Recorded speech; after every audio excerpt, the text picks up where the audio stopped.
he's not Irish, he's not that, and they're talking about the history of Ireland and this and slaves, and someone's saying we were the blacks of Europe or something. I'm like, hey, you guys are doing too much. Because it's funny, me and Jazz aren't even taking part in the comments. There comes a certain point where I can no longer convince you because you already convinced yourself that you can't do it. I don't have to prove nothing to no one.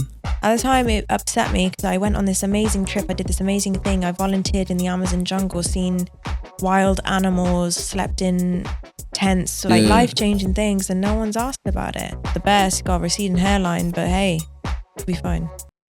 Just using that as an example.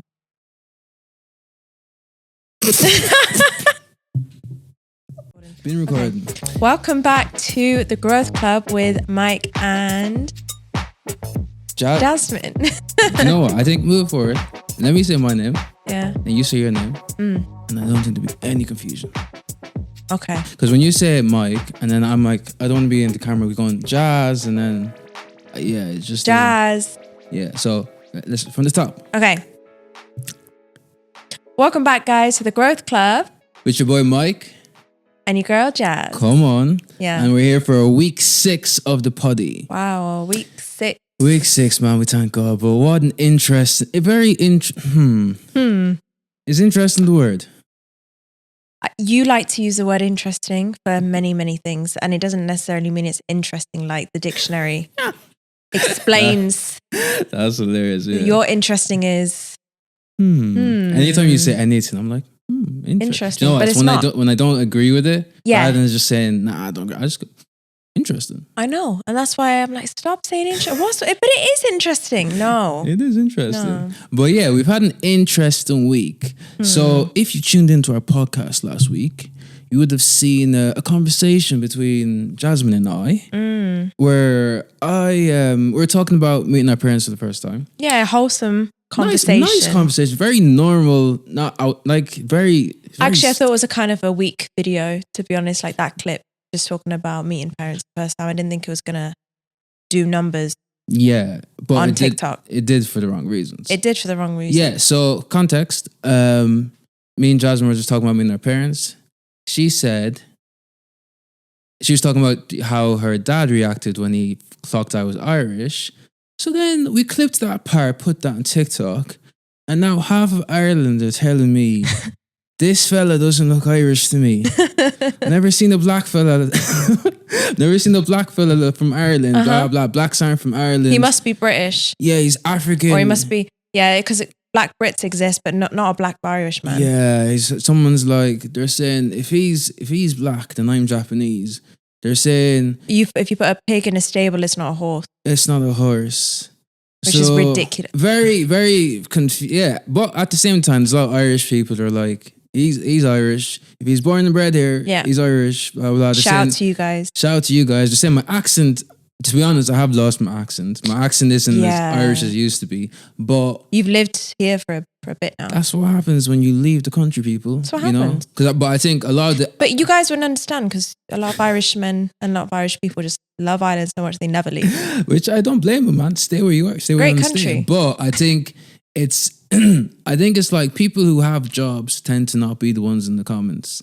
Yeah. There's a lot of jobless people that are like, he's not Irish, he's not that. And they're talking about the history of Ireland and this and slaves, and someone's saying we were the blacks of Europe or something. I'm like, hey, you guys are doing too much. Because it's funny, me and Jazz aren't even taking part in the comments. We're just looking and laughing. No, but the comments are coming in at a crazy rate. Yeah, I don't check my phone for 5 minutes and I have 50 comments. Yeah, crazy. So I think on TikTok it's like 80,000 No, views. It's 90 now. Crazy. 90k views. Yeah. And, on Instagram it's getting up there. It's in the 80s, I think. 70s, 80s. But at the same time, I'm not going to give too much energy to it. We're not really trying to play into it because it's not really the vibe of our podcast. Like, I don't really get why it went viral, but it's not really... really not a big deal. It's like not why do people care so much? Hey, but like I said, it's good. We have engagement. We got a load of followers from it. A lot of Irish people followed. So shout out to the lads. Scoop. On the lads. But yeah. Think you're all that in a bag of chips. Think you're all... Yeah. You learned that from me, Nick. Yeah. Think you're all that in a bag of chips. Think you're class, yo. Stay with you. think they're all that in a bag of chips. See? Yeah, Irish. That's the Clearly, thing. he's clearly Irish. Some of the Irish sayings are like unbelievable. Like, for example, have you ever been called like a long string of piss? No. Yeah, that's I don't think I Irish. want to be called that. Yeah, long string of piss. Think you're all that in a bag of chips. Yeah, that one's crazy. Like, why would I think I'm a bag of chips? Yeah, the head on you. Just the head on you. Mm. It's like, stay at you. Stay you. Think class. Is that necessary? Yeah, think your class, you. Don't mind you. But yeah, interesting week. Yeah, a lot of people just saying I'm not Irish. Fair enough. Each their own. Yeah. I don't really care. No. Don't really care. I think you were more annoyed on my behalf initially. Yeah, because I'm protective, but also at the same time, it's like the comments were genuinely, I really don't care if this offends people, but you're stupid. Oh. It's like, some of them are so stupid. Whoa, is that you? Nah, some of the comments are so like you said, they don't, a lot of these people don't have jobs because at the rate these comments were coming in at. And of course, it's all these faceless accounts. Yeah. Yeah. Like user 3262443226. But it's genuinely so stupid. So I didn't actually care too much after the first To be honest though, there was a handful of people who came in and said, look, if he's blah blah, he's Irish, blah blah. Yeah. People were basically standing up for me. Yeah, there was a mix. I don't think it's anything to give much energy to. Like, I couldn't give a rat's. What's the point in us responding to it? Because who cares? Like, if you say you're Irish, you're Irish. Okay, you were born in Ireland, grew up in Ireland, whatever. Like, listen to you talk. You're Irish. Yeah. I don't need to prove that. You don't need to prove that. So we don't need to comment back. At the end of the day, thank you for the engagement. Yeah. We grew under a couple of hundred followers actually. We've gotten a few followers. But go back to school. That's my final comment. Just okay. So on that, right? Obviously, we've gotten a lot of messages and hate and blah blah. How do you deal with negativity? I think my soul is too sensitive for that, for negativity online. But elaborate. No, because I don't like, because I know the type of person I am, right? So if someone's coming back at me saying they don't like this about me or whatever, it's like I know I didn't do anything or say anything. So why are you a horrible person? So I think I need to grow a thicker skin when it comes to that, because at the end of the day, we're putting ourselves out there, kind of come to the territory. Yeah, facts. But at the same time, from being in your company, you're very much like, who cares? Who cares? So it's like that's kind of helped me to not care what anyone says, because at the end of the day, I've got a small circle of people around me, and so unless it's coming from any of them, I'm not going to worry myself about it. Yeah. So yeah, I don't really worry myself about it anymore. But I think, time will tell. Obviously. Yeah, I think as you grow older, you realize how much, or how much people's opinions don't matter. It really doesn't. Because at the end of the day, we're all going to move on from this life. Mm-hmm.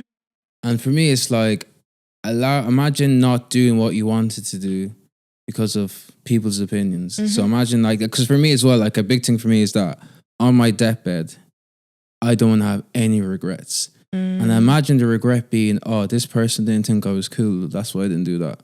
And that's horrible. It's ridiculous. And also some people complain about the littlest things, like where you're from, as an example.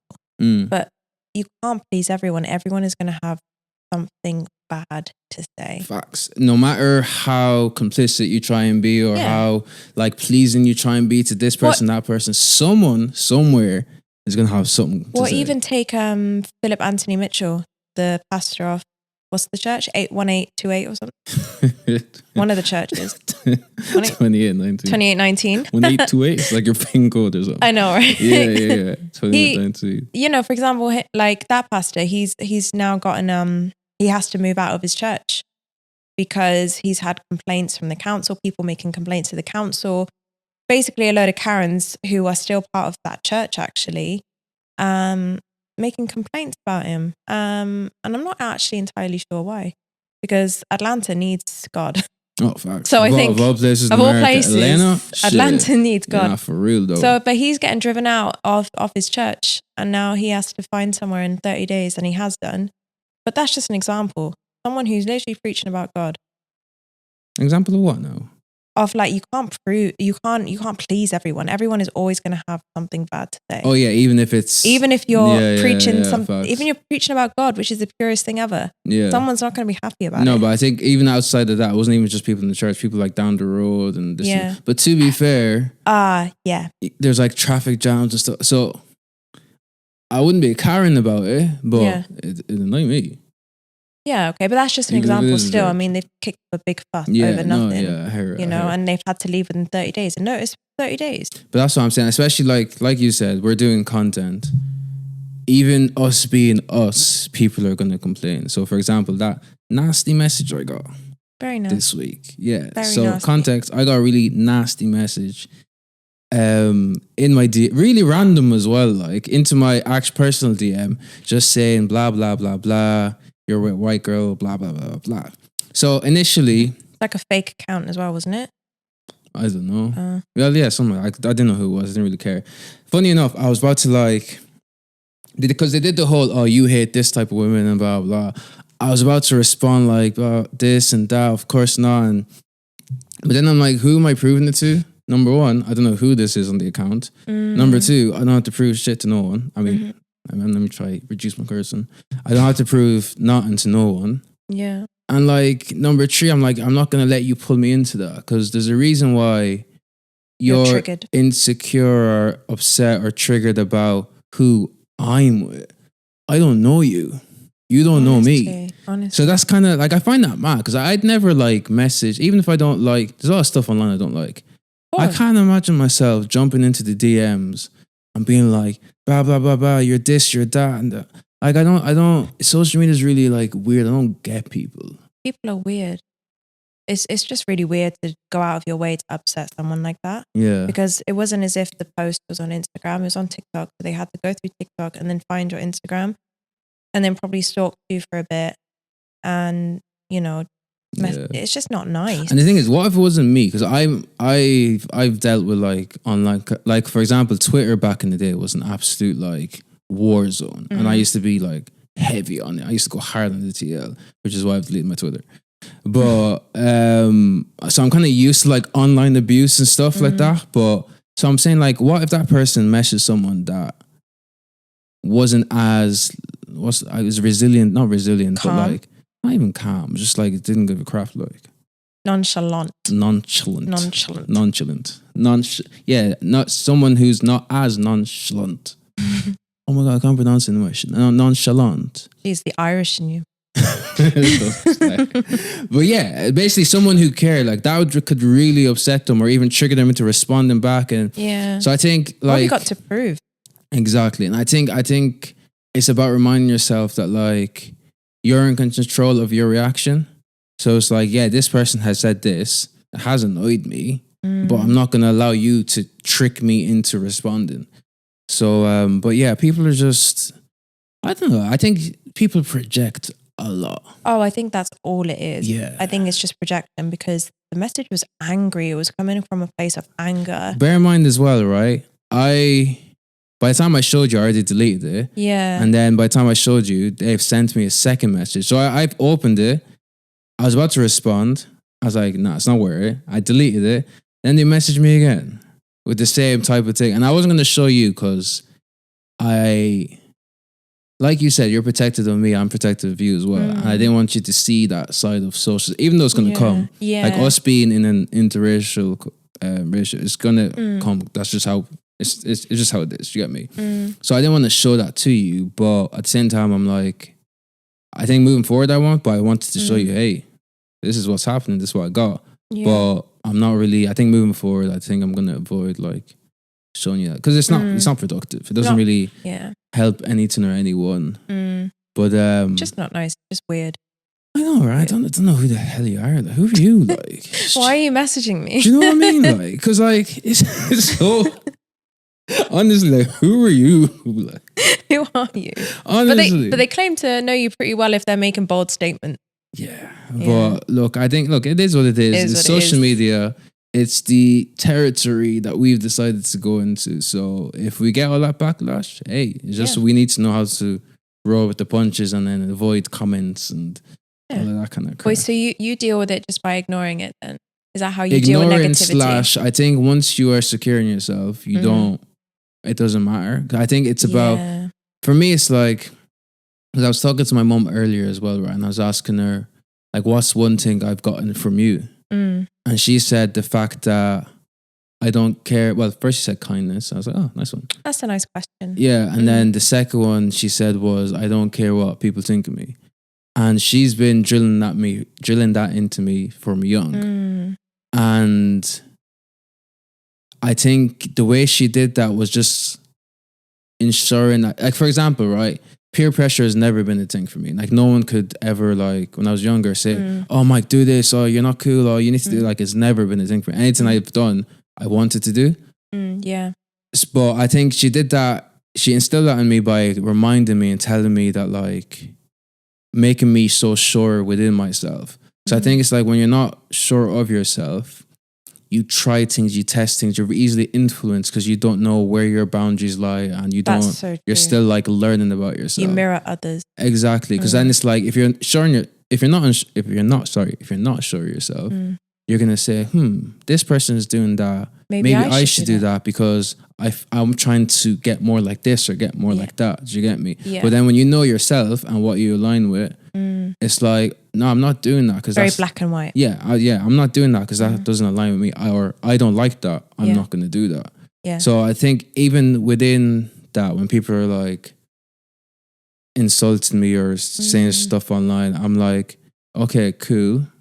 I hear, like, even the Black Irish thing, it doesn't phase you out. You were like, is there any way I can stop the notifications because they're annoying? Because everyone's like, no such thing as a Black Irish, blah, blah, blah. I'm like, here, I grew up in Ireland. I've got an Irish accent and I'm black. So what now? If someone abroad says, where's your accent from? Yeah. I'm not gonna say it's from fucking Cote d'Ivoire because it's not. That's not my accent. Exactly. It's not alone. Exactly. Ireland. So I know that. So someone now coming to me and saying the referendum with this and that and that, blah, blah, it doesn't affect me because I'm like, oh, cool, I hear you. Kudos, but I know. Here I am. Exactly. It's like, I know what I'm saying. Like you said in the video, first for everything. Yeah, literally. So it's like, I think it's just about being sure of yourself. And so it's not even really, like, I do ignore it. Yeah. But it's like, I don't know you. You don't know me. Why would I listen to whatever you're saying? Exactly. Like, you don't care about their opinion because you don't know them. And I think that's the best way to be. And I think that definitely comes from being sure of yourself. And I completely see how you get it from your mum, because even when we were telling her about all of this, she was like, yeah, but who cares? Literally, yeah. It was like, you're together, so what? Yeah. Like, let them be. And she wasn't making a big fuss about it. She was like, she went, so? And what? Yeah. And that's very much like you. Yeah. You don't give time to it. Yeah. You don't stress over it. And that's something that I'm learning from you. Yeah. I'm learning just to be bit more carefree about things. Like, okay, this person thinks that, or they said that, doesn't affect me. So I'm gonna move on with my life. Yeah, because I heard a quote. It was like, a lot of people's dreams. No, it's like, why wouldn't you? No, I can't remember what the quote was, but it was along the lines of, why would you let someone else's view of you stop you from achieving your dreams? Did you get me? So it's like, because someone else sees me like that, I should now limit myself to that. I can't go any further than that. That's dangerous. And then do you see what I'm saying? But that's someone else's view of you. So imagine now, because I see you as Jasmine, Jasmine does this, Jasmine's within this box, and you recognize I see you like that, you're now never going to step out of the box. Never. She's crazy. Never. And that's how a lot of relationships, and even, with your parents, it can be like that as well. Facts. They'll put their limit. It could be with anyone, even friendship. Yeah. I think it's more dangerous when it's coming from a parent or from a relationship, because, you're growing up like that, or with the relationship, you're kind of locked in. And it can be really, really dangerous when a partner or a parent sees you in a certain way, or they want you to be exactly how they want you to be. Yeah. And it can really limit you. And especially if you haven't got other people around you to test that, you're just going to go on, carry on being mediocre. Facts. And yeah, there's a lot of wasted potential. And I think that's just it's a really dangerous place to be. And I see it a lot when I'm speaking with my clients over, helping them scale their Airbnb business. A lot of them have limiting beliefs, or how am I going to be able to do this? How am I going to be able to do that? And I'm like, why are you worrying about that right now? You need to get through steps 1 to 5 before you can worry about step 20. Like, I don't know if I can do this. So you feel like they're talking themselves out of it already? Yeah. Yeah. And I'm like, look, you're right. Okay. I don't tell them that, but there comes a certain point where I can no longer convince you, because you already convinced yourself that you can't do it. So, yeah. I can't do someone else can't do everything for you. There comes a point where you need to step out of that, break out of that, and start living your own life.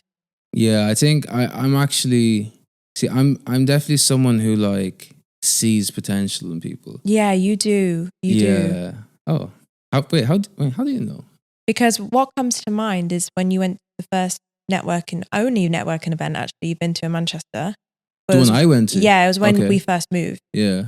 And it was, full of creatives and all that. And there was some young guys there that you told me about. I wasn't there. Yeah. There were some young guys, and you said that you were just imparting wisdom on them and just. I wouldn't say it like that. No, you weren't saying that, but that sounds fucking. No, but like you didn't say, oh yeah, impart some wisdom on some young. Yeah.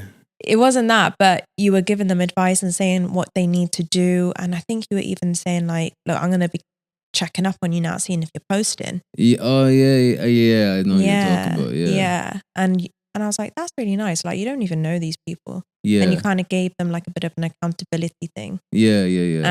And so yeah, I completely see that. You do see a lot in others. I think it's because you don't like to see wasted potential. Yeah, that's and I think that's what really bothers you, because especially when there's people that you care about, you're like, oh, they could be doing this, like, but it's hard because it's their life and they're in control of their life, and you can only say and encourage so far. But sometimes people don't want to listen. No, facts. I think growing up, there's been a lot of people that I've met / been friends with,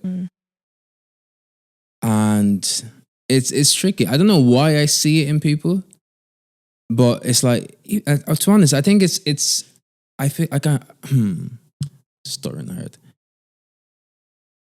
I want everyone to like. Imagine life was a sponge, right? I want everyone to wring that sponge out as much as possible. Like actually get every last bit out of life. Yeah. And it's like when I see someone and it's like they're so full of potential but they don't see it. Yeah. It's really like, not to say it's upsetting, because sometimes they see it, sometimes they don't see it, but it's like about them tapping into it. Do you get me? So it's a shame. Yeah, I don't know. It almost like upsets me. But even some people I don't see potential. Not that I don't see potential in them, but maybe I don't know them.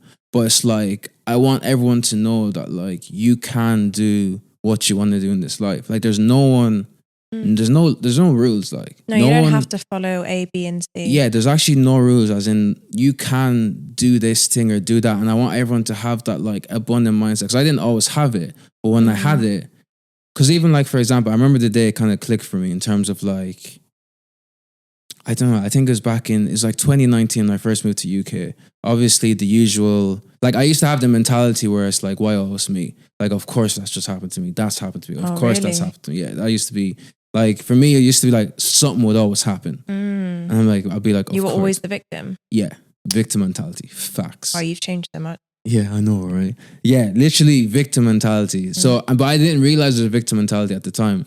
And then I remember I was in bed chatting to one of the boys on FaceTime, and then there's this Irish guy who's actually like a Forex guru, or he was doing really well. And then I was just kind of like watching his Instagram stories, and I'm seeing him do this, fly here, fly there.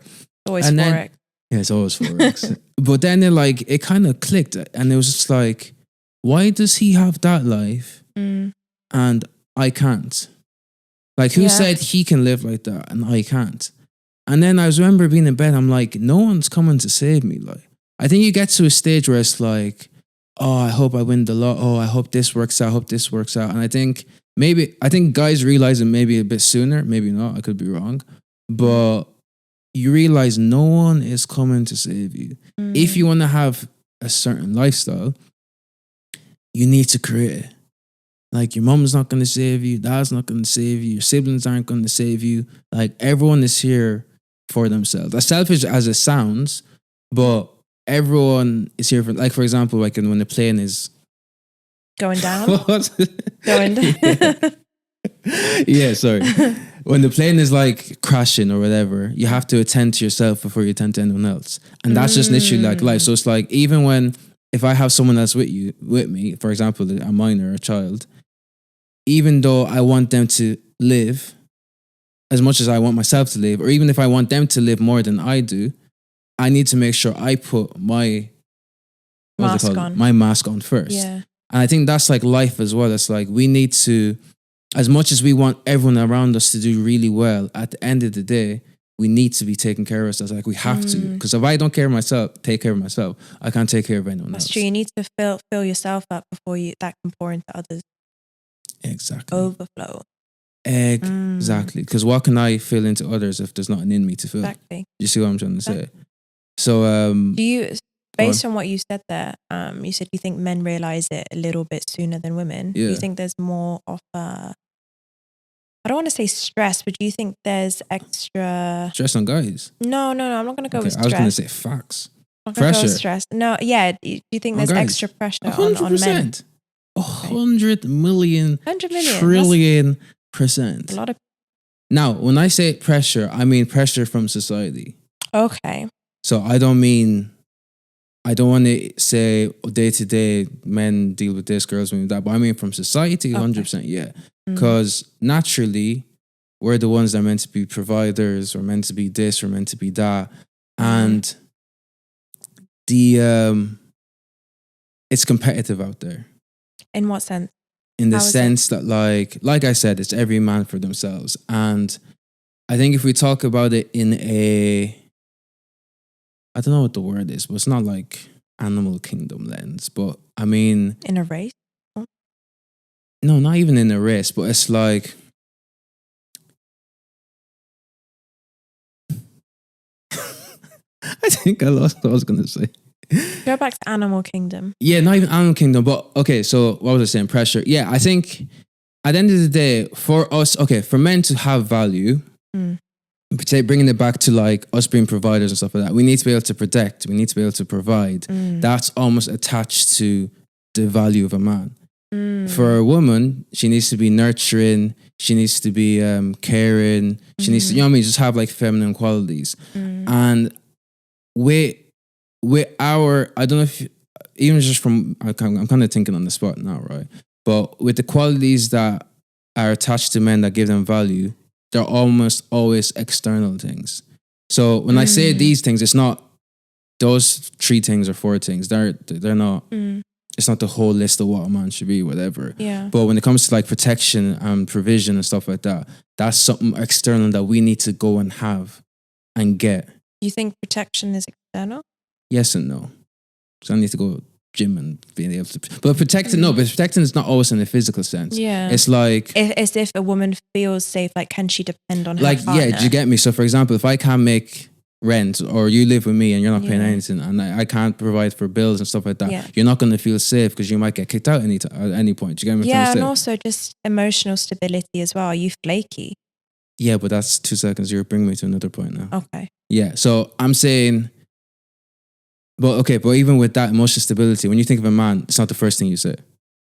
Okay. It's always protection, provision. But that comes under protection, I think, is emotional stability. Yeah, but yes and no, but it can. Yeah, but you're confusing my point. Sorry. Let me land. Sorry. No pressure. Yeah, so anyway, what I'm trying to say is these are things that we need to go out and get. So, but bear in mind, we all need to go out and get that, to be that type of guy. Do you get me? So I think in terms of like our day-to-day And like, for example, even just on social media, you see the guys with the Ferraris, the this, that, they're the ones that get all the women and this and that. You can see what I'm trying to say? So it's kind of according like, to Soulless J and UD. yeah. So, UDY. yeah. So it's like, you keep trolling me off. Sorry. I'm sorry, but I keep getting thrown off. Sorry, my bad. Anyway, my point was, it's definitely more pressure from society because when you look out, generally it's men that are, the ones who are doing successful are the ones that get the women, that get the money, get to this. I don't think that I don't think that pressure is on you guys for that. Like men don't generally look at women like, oh, she's got so much money and she's doing really well for herself and she ticks all the boxes in that sense. Yeah, it's never like, wow, she could probably protect me. Generally, that's not really it. Like we look for a different type of qualities. You're looking for complementing qualities. Yeah, but vice versa as well. You would too. But I mean, it's more nurture. It's things from within that we look from you guys. Yeah. Do you get me? So I think that's kind of what I was saying. It's all how I explained it was all over the place because I kept losing my train of thought. Sorry. Someone, I'm not sure where they are, but someone kept interrupting me. I'm sorry. I'm joking, it's fine. But so in that sense, yeah.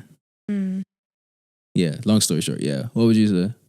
No, I think I agree with you. I think men, obviously we all have pressures. Yeah, facts. But coming from that POV, I do think a man has a bit more on his plate because he's trying to get, now talking about a high value man, he's trying to get a high value woman as well. In order to attract a high value woman, you need to be that high value man who you say you are. And it's actually funny. I saw a video the other day and it was this guy saying, yeah, well, I'm a high value man. So yeah, I'm going to be really picky with what women I date sort of thing. And they'd be lucky to have me. And a woman was sitting across from him, like really nice, classy woman. She was like, okay, what makes you a high value man? He was like, well, I'm 6'4", which is a certain percentage of the community. He said, I'm black, so that means I'm cool. And he said something else. Oh, he said, oh, I earn X amount.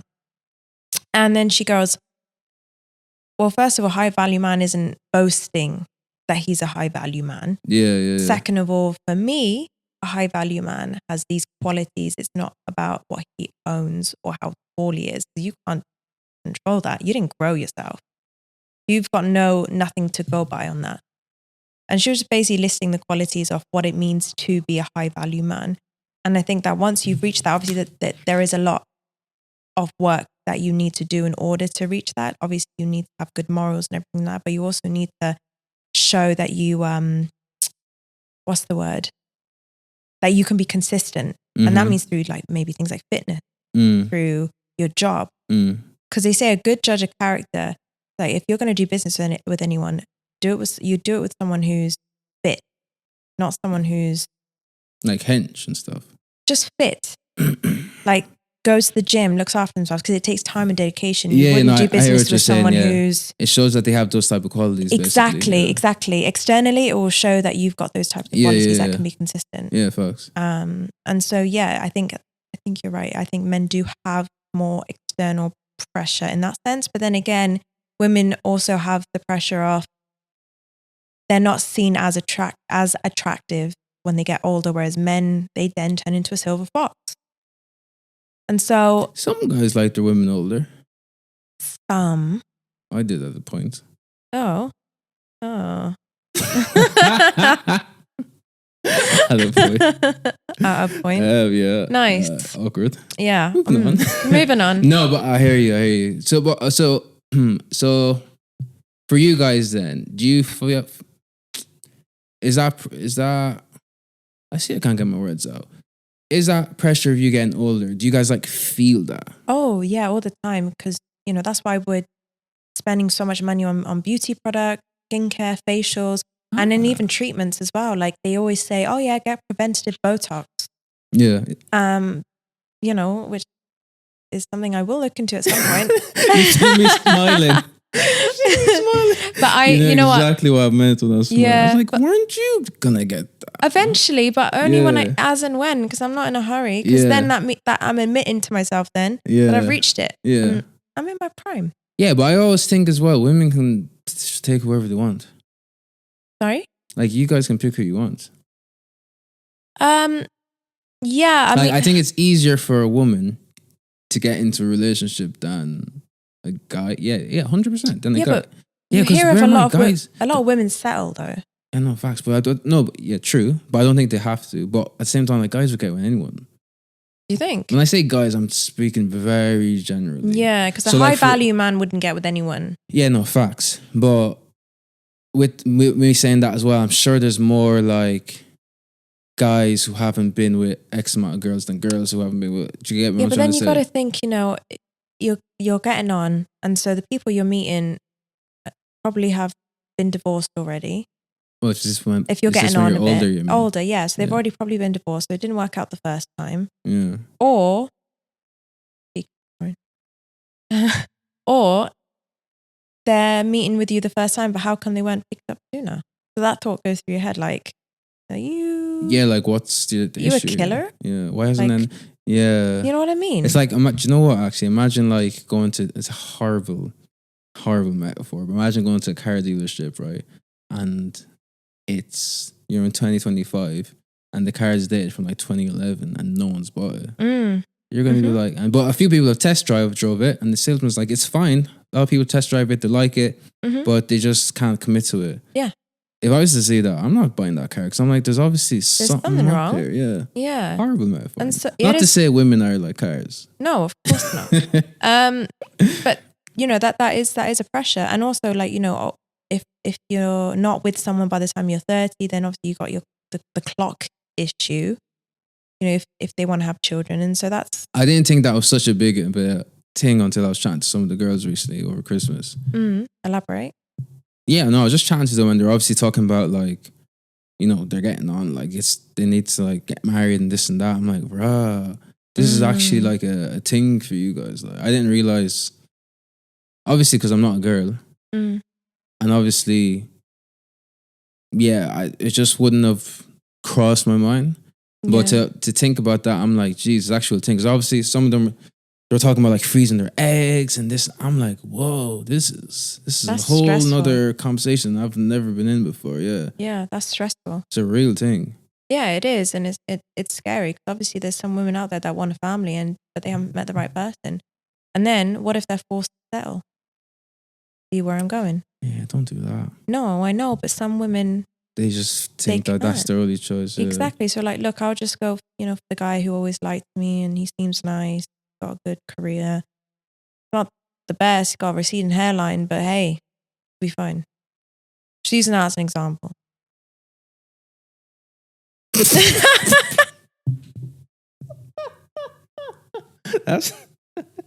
That's 2 weeks in a row. It wasn't targeted. That was 2 weeks in a row. I promise that wasn't of all targeted. examples, is that the only? Wait, content. I don't have receding hairline. Why are you always wearing a hat? I'm joking. Is that what we're on now? No. No. Hey, no, I have no issue. Just let me know. Is this what we're on? Nah, I was joking. It's all good. No. Just let me know. If we're on that. No. I'm sorry. It was a joke. And it definitely wasn't targeted. I just pulled out of thin air. Don't worry. I'm going to have a joke for you soon. Don't worry. I can't believe that. That's 2 weeks in a row. I'm sorry. Anyway, moving on. Right. I've got a question for you. Shoot. Would you recommend that everyone start a business? Because all you see on social media, such as TikTok, is you need to get out of the rat race, you need to get out your 9 to 5. And there's some people that are just maybe not made for business. Yeah. Do you believe that everyone should start a business, or do you think that some people are not made for it? Like, what type of person is made for that type of thing? It's a long way off us. But. Yeah, no, it's definitely not for everyone. Definitely not. Okay, in what ways? Yeah, I think the responsibility of it.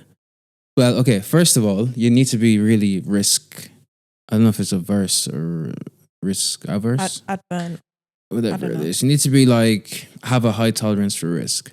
Because it's it's just part and parcel of what it is to run a business. Because at the end of the day, it's up to you to get clients or to get sales or whatever your business is. You need to be able to have responsibility or to deal with responsibility, especially if you have like staff and stuff like that, payroll to meet, etc. Can you handle all that, the stresses of that, meeting payroll each month? Are you someone who can deal with the stresses of like, not even the stress, just like the waves of business as well? Because sometimes there's going to be low seasons, high seasons. Can you deal with working around the clock all the time? Can you deal with wearing many different hats, getting leads, getting clients, doing the service delivery, doing the marketing, hiring, working with different people? So like there's a lot of stuff to factor into and to consider. But it's definitely like an extreme sport, 100%. But it's glamorized. Oh, 100%. It's so definitely glamorized. So I think because it's glamorized, people think, oh, I can do this. And to a degree, I think it's important that you do feel like you can do it. Yeah. And to try it. Definitely, I think, one thing I'd say everyone should try some form of it to see if you have the knack for it, to see if you can actually follow through. But it's always going to seem exciting at the beginning. Yeah. Until it starts getting harder. Yeah. And then that's when people tend to quit. And most people, they say statistically, most businesses fail within the first year. And I think that's because of the dip. Yeah. Like people fall off and they don't know how to get back on track. Yeah. And they're like, well, maybe this isn't for me. This business doesn't work. Yeah. Okay, maybe e-commerce or drop shipping works for that person, but it doesn't work for me. It's fake. So they don't, sometimes a lot of the time they don't stick with the one thing for long enough. Yeah. And even, sorry to cut you up, but even like talking about the dip, the dip is, it's across there's a dip in everything. Everything. So when you start something, right, it's always boom. Because normally it goes up initially because it's new. Exciting. People around you are interested. Everyone wants to see what you're doing. And obviously you've announced it. So it goes up and then there's always a dip. So for example, now when we dropped the podcast, when we started our other YouTubes, the first video always has high views. Always. Yeah. When we launched our Instagrams just here, with the Reels, with the first video I did, that's still our highest. And then obviously that's because it's new. People are interested. People want to see what it is they're doing. A lot of people are just nosy as well. And then there's always just going to be a dip where there's a sustained period of just either no progress or it's just taken. Not even no progress, but slow progress. Sometimes no progress. Sometimes no progress, slow progress. You've just completely fallen off. An example of this for me anyway is right now for Airbnb, it's the quiet season, it's the low season, January, February up until March. Yeah. It's rough. Yeah. It is rough. Like, thank God I'm getting consistent bookings through people like contractors, working professionals, corporate travelers. Love them. But it's really tough because I've had to lower my nightly rates just to make ends meet. Yeah. And it's not, the thing is, I hate seeing, I don't hate, but a lot of the time online you see, your course gurus and all sorts selling the idea of, oh yeah, do Airbnb, passive income, leave your 9-to-5 job with 1 or 2 Airbnbs. And it's just giving people a lot of false hope. Obviously, like it can happen with 1 or 2 Airbnbs, very rare. But they don't talk about the low seasons and how you have to struggle for a bit. Yeah. You're only seeing, the bookings flowing in. Because the low season won't look cool on Instagram. That's exactly. And that's why I probably wouldn't be able to sell a course because I have the no BS approach. And maybe you add to your course how to get through the low season. Yeah, exactly. Differences, I'm brutally and extremely honest when it comes to business. Yeah. And so that's difficult. Right now I could be like, right, okay, I'm never doing Airbnb again because I'm barely getting any bookings. Barely making ends meet with the rent and things like that. This is a terrible business model. Yeah. Or I just accept that this is part of it. Could be one of many things. Could be a bad deal. Could be just the low season. Could just be my market. It could be anything. But that doesn't mean I stop. It just means I have to adapt and improve the model. Yeah. Because if I'm just going to quit, then But that's the issue as well. I think it's about with a lot of stuff that you start, whether it's business or projects, it's about surviving the dip. Because obviously, like I said, you're full of enthusiasm. Everyone's interested, goes up. And then once the day-to-day comes into it, that's where the dip comes in. But then the dip is always for a sustained period. And I think it's about surviving the dip. Because if you can get through the dip, and normally during the dip is where you're testing stuff. You're trying to figure out the best way to do this or the best way to do that. Maybe it's even just content. You're refining your content. You're trying to figure out what your audience likes. It's normally the time where you're testing and learning a lot of stuff. Yeah. And then there's always like a tipping point. And I think it's because of that, there's a book that I read, The Tipping Point by, I think it was Malcolm Gladwell. If you're right, then that's great. Yeah, that sounds great. Yeah. Sounds cool. I always wanted to be those people that are like, yeah, I read this book. It was done by the. But yeah, I think it's the Tipping Point by Malcolm Gladwell. And it's just about going for long enough until that happens. And I've experienced that as well, because it's like once it tips, it all happens all at once. But it's just about surviving for long enough. So even in business, especially like in business, a lot of it is cash flow. You need the cash flow to do this, the cash flow to do that. Yeah. And sometimes it's just about surviving for as long as you can until it clicks, until your breakthrough comes, until you hit your tipping point. Exactly. I mean, it's like stock. What goes up must go down, and vice versa. What goes down is eventually going to go up. Exactly. You're not going to be in the low season. Yeah, that's forever. Life though. Life is very up and down. It's always up. Everything is up and down. It's just how life is. Life how is you dynamic. Deal with it through the dip. That's what I'm saying. Faith. Gotta have faith. Gotta have faith to get through the dip. Otherwise, you're just going to drive yourself crazy. Faith that what though? Faith that it's going to work out. Don't rely on your own understanding of it. Because I've been not guilty, but I've been at fault with relying on myself too much. Yeah. And when things haven't gone my way and I've been impatient, I've just been upset, been annoyed at myself. Why isn't this happening? Yeah. But then when you just kind of release that responsibility and just know that it's going to work out, you just keep the faith. And if it's still not working, just know that each day you're going to get closer to, okay, getting a bit better. And even if it's not, somehow you'll just manage it better. Yeah. You'll manage it better. Yeah. You'll be able to manage your own emotions better. Yeah. But just don't lean on your own understanding of it, why it's taking a dip or why it's not working right now. Just remember, like the stock, it will eventually go up. Yeah. I think it's definitely about focusing on the bigger picture. Yeah, exactly. Because I think in your day-to-day, like for example, right, I'm 28 now, right? It's not like, okay, so if I go back to like 2005 on a random Wednesday, I was probably so upset that day, or I was super happy. I don't remember that now. Exactly. But all I know is that each day I've had leading up until now has led me to this point. So I think with that in mind, just remember you should remember your final goal and keep that in mind. Because at some point you're going to get there. Do you get me? Yeah. But also as well, like emotions, you can't rely on them because they're not trustworthy. Feel your emotions, but don't trust them. Yeah. Feel them, but don't listen to them. Exactly. Especially like the ladies as well, hormones and everything. You cannot trust your emotions just because you're being told and not being told, but just because you're feeling like you're having a bad day. Doesn't mean you are. Doesn't mean you Facts. So don't take it out on us. Okay. Yeah, just don't feed into it, but just accept it and move on. But don't trust it. Don't make decisions on it. Just emotions are temporary. Yeah. Because if you're in a bad mood and someone was to say to you, "Hey, I've bought you tickets to the Maldives," hey, you're gonna be happy, aren't you? Switch like that. Yeah.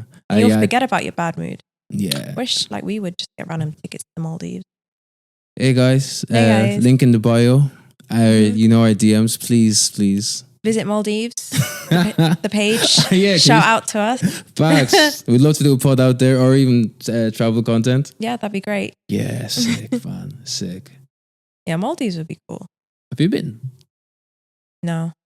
You know what? I don't think I'm that mad about the Maldives. I think it's from what I've seen, is quite plain. I want to go to Zanzibar. 'Cause Zanzibar is like, but apparently that's whack as no, I'm chatting. There's a video I seen about some American lady. Yeah. And obviously Zanzibar looks nice online. Yeah. But I think she started moaning about like the actual town and stuff like that. And I'm like, what do you... Yeah, because it's like, I don't know, people... I'm like, what do you expect?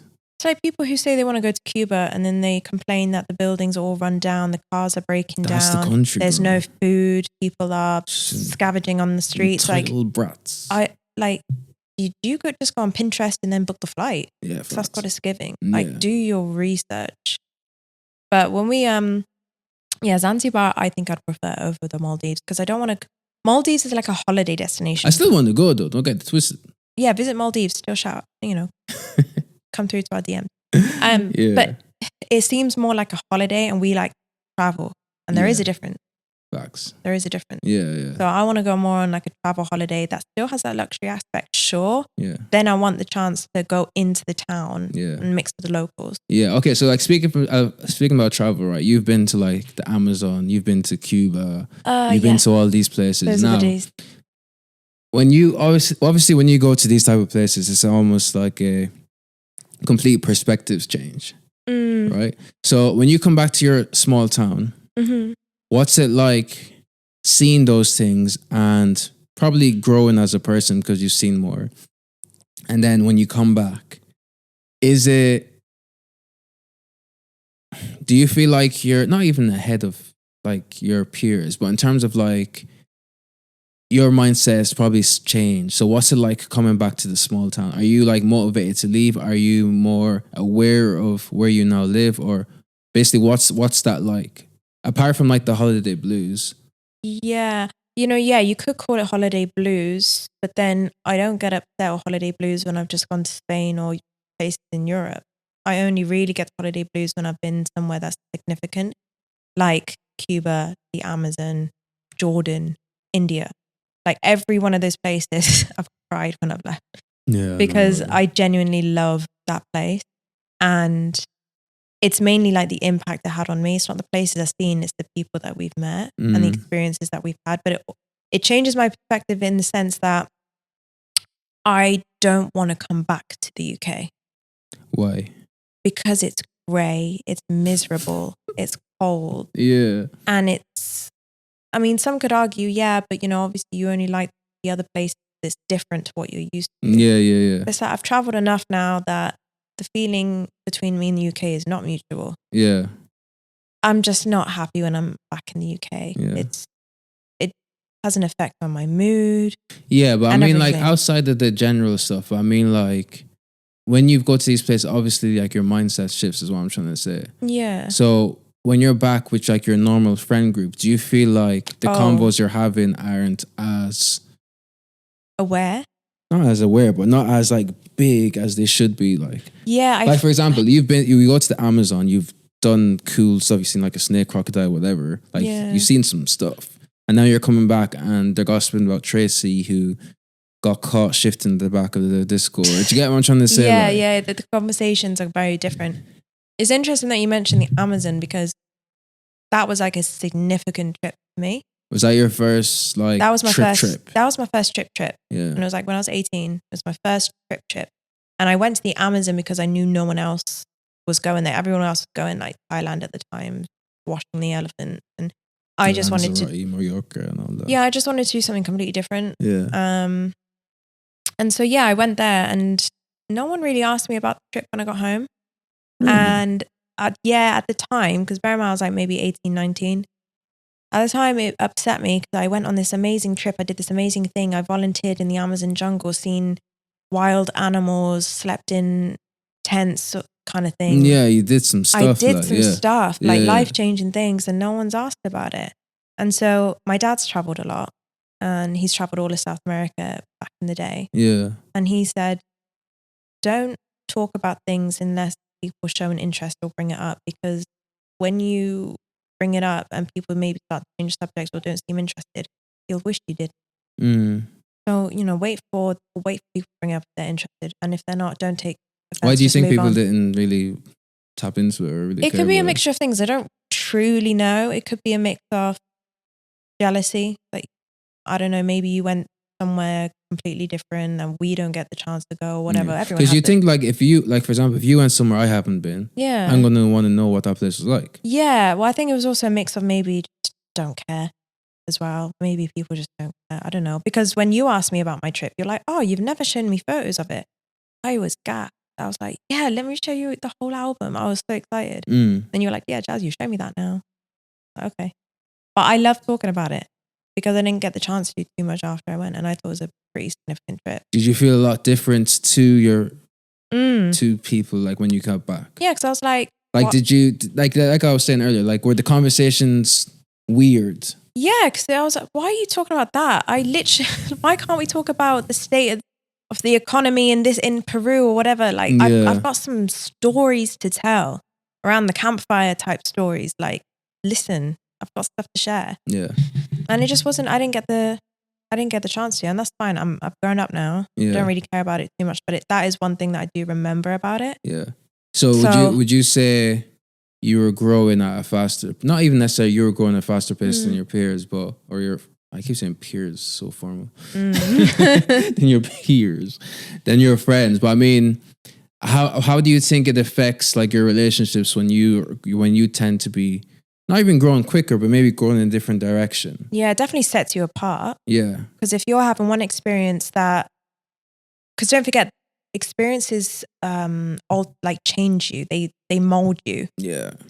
So if your person A is going off and doing this, you're the sum of all your experiences. But that's it. If person A is going off and doing all these amazing things, and then person B is staying in the same hometown, maybe went on a cheeky adventure park, whatever, Thorpe Park or something. Yeah. Thorpe Park, whatever, holiday on in the summer. Those are very different people. You could have a lot in common, sure, but your conversations are going to be very different. And I think mentally, person A is going to mature a lot quicker, and they're going to be able to have more conversations with people outside of their town as well. You know, so say for instance, well, as an example, actually, I don't know if it was at a networking event or it was at some event anyway. Someone else had also been to Peru, and so we were able to chat about these things. Yeah, of course. Yeah, that's now, sick. Yeah, this is an experience that you can bond with someone else who's, you know, maybe I don't want to say necessarily high value, but like someone whose work you admire or something. It can get you into rooms, basically. Okay, yeah. Whereas if you're having small-minded conversations, that's not going to get you anywhere big. So I think that it's really important while you're young to get as many experiences as possible, like traveling. Like, I think traveling is like the best. Traveling is thing the best. ever. It's the best thing. And so yeah, the conversations that person A can have with person B then is very limited because of the things that person A has seen. They've broadened their mindset. They've matured. And so person A can be moving forward in a way, and person B is kind of like stuck in that place. Yeah. So yeah, it can be difficult. And I've got experience of that as well, of just people who couldn't really relate to anything that I was talking about. And I'm not on about just travel, because I think that is only the start. I think once you've got that kind of mindset that you want bigger and better for yourself, when you start speaking with people who are small-minded, it can be very difficult to speak on it, to relate to them. Any examples? I don't know. I'm sure there is. None that come to mind. Fair enough, yeah. But yeah, that's just an example. And that is the point where you start to drift. Yeah. Like, you have the love for them. You're like, yeah, you're but great. But your day-to-day isn't really... But it just doesn't match, and that's fine. Yeah. Sometimes you're not always meant to speak to the same people you grew up with. That's fine. Yeah. Move on. Yeah, facts. What about you? What do you think? Let me get my words out right. Has there been a time where you've had an experience and you couldn't really relate to anyone else about it? You asked that question way better than I did. Because that's what I was trying to ask. Thank you. I experienced that I couldn't relate. Yeah, that kind of set you apart from others. Not necessarily feeling like you're better, but just different. Like, you just see things a bit different now. I wouldn't say like an experience. Okay. But I'd say just life, and I don't know. I think there's just not even experience, but just moments where you have like a mindset shift. So I think, yeah, for example, travel is an example. But for me, I think my shifts in mindset have just been like just random days where I'm just like, no, this doesn't make sense anymore. And that's just been random. I can't keep doing it. I feel like it's random. So isn't that not based on maybe the content you're consuming? it could be content. It could be I've read a book and I'm just like, oh, this isn't working. So I think there's definitely like, especially when I was trying to get serious into the business, I wasn't as available or chatty as I used to be. Do you get me? And that wasn't because I didn't want to. Well, I think I know. Do you know what? I think I valued my time a lot more. It was kind of like I'd rather put more time into this and less time into just chatting for chatting's sake. Because then it's like, if we're going to chat, let's chat about productive stuff. Do you get me? I don't want to just be. Do you know what I mean? Just like just basic chat. But I think it's like. But then I went too far to the other side where it's like I hadn't isolated yourself. Yeah, I hadn't contacted the boys in time, which isn't good either. Do you get me? So I think I'm learning that balance, but I think it's important that your people around you understand you as well and understand we're all on different missions. Don't take it to heart. Do you get me? So I think it's definitely good to have friends that understand, okay, he's not going through it, but he's focused on this right now. We need to allow him grace. Because I'm the type of friend that if we don't chat for like 12 years, I wouldn't be like, oh, they want to message me, no. Like, I'm not really a moaner. Like, I don't, like, you can get away with a lot with me. Like, if you didn't wish me happy birthday, I'd be like, oh, it's grounded. Yeah. It's not that deep. Yeah. But my mistake is that I act like that with others when they're not the same as me. So sometimes I expect myself and others, which isn't fair. Yeah. Do you get me? I can't do that to other people. Do you get me? So I think,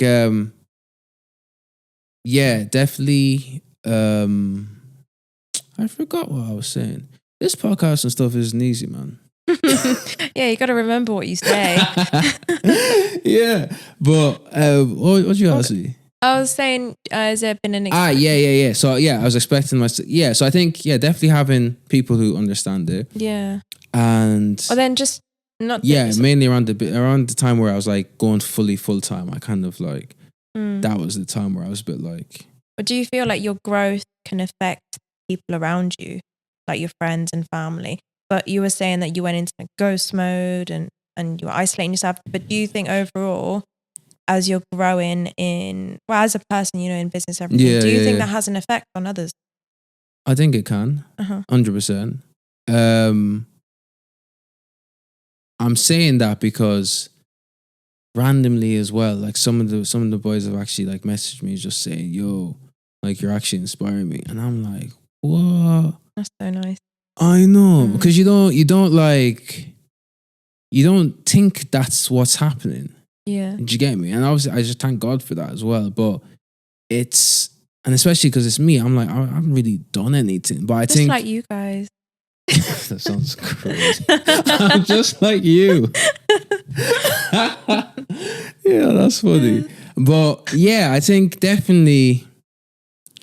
Yeah, I think when you get those messages, it's like raw.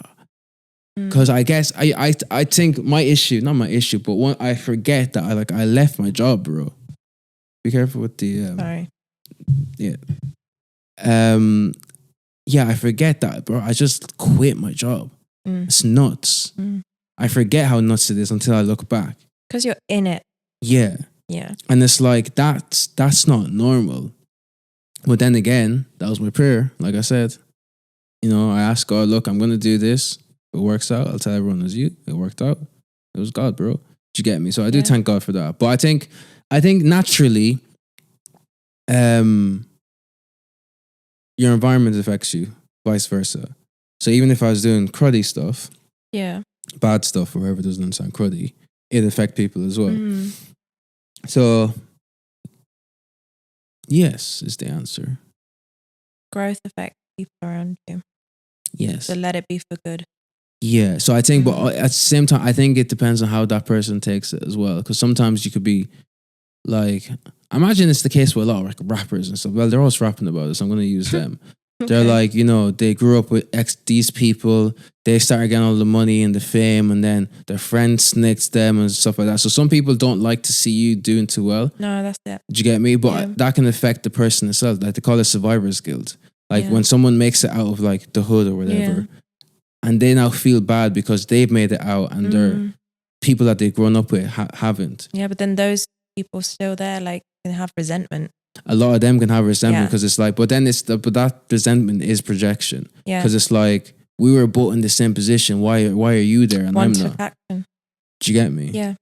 So it's interesting. It can definitely, when someone grows, it can definitely be a negative or a positive thing. Hopefully, because for me as well, it's like when I see tough stuff happening, whether it's my friends, whether it's people I see online, whether it's just random people on the street, I get inspired by that. When I see someone doing well, that's like inspiration for me. But that's just how I've wired my brain.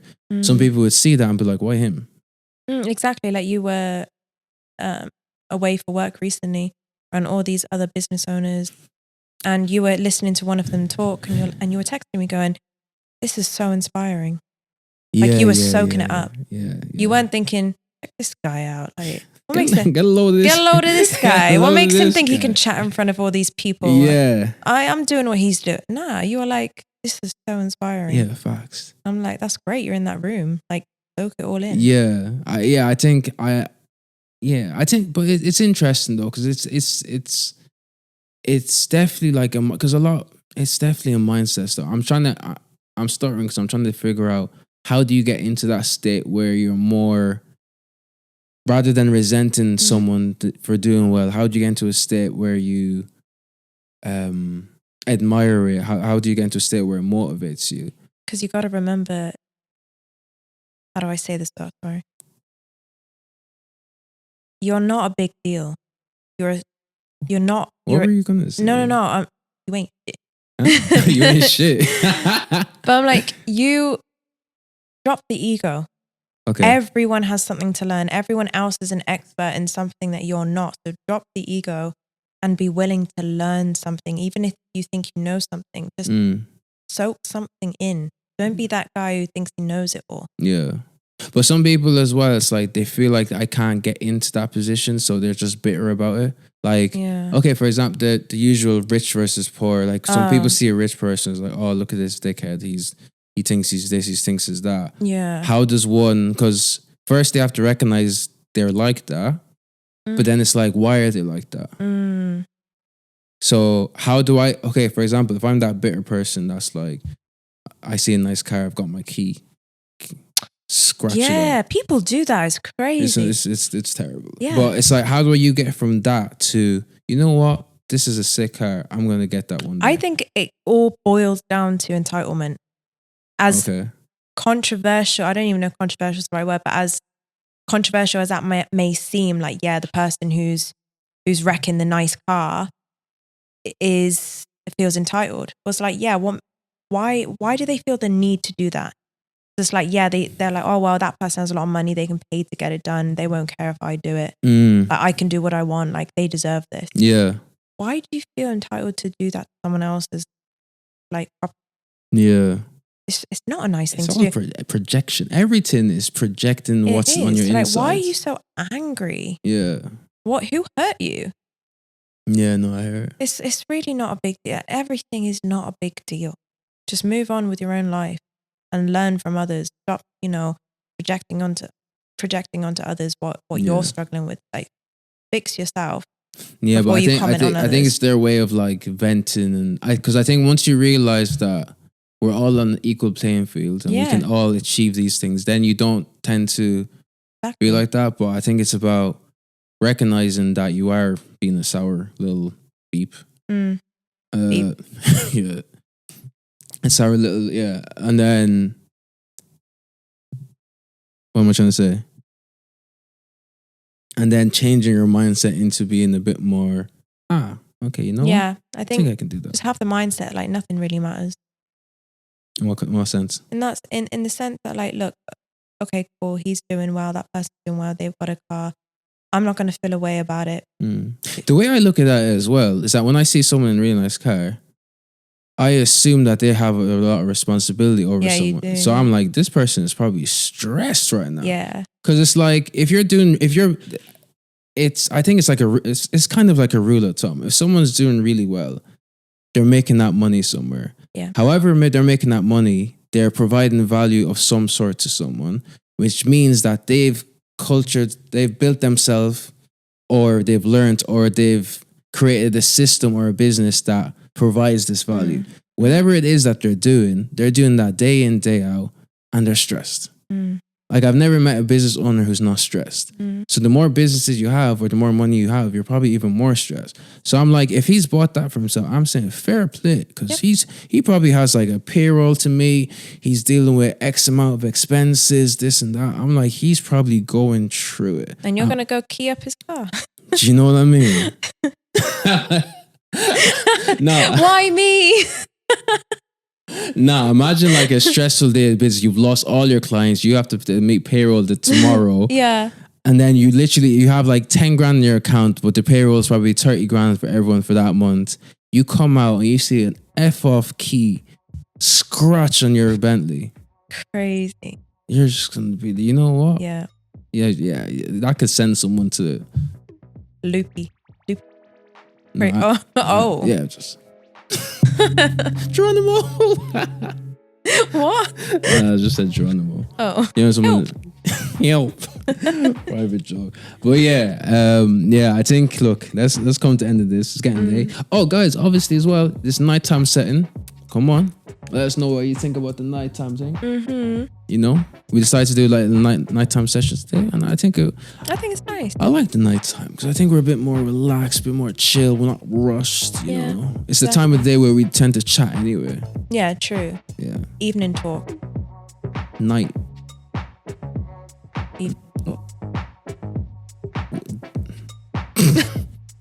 Inaudible.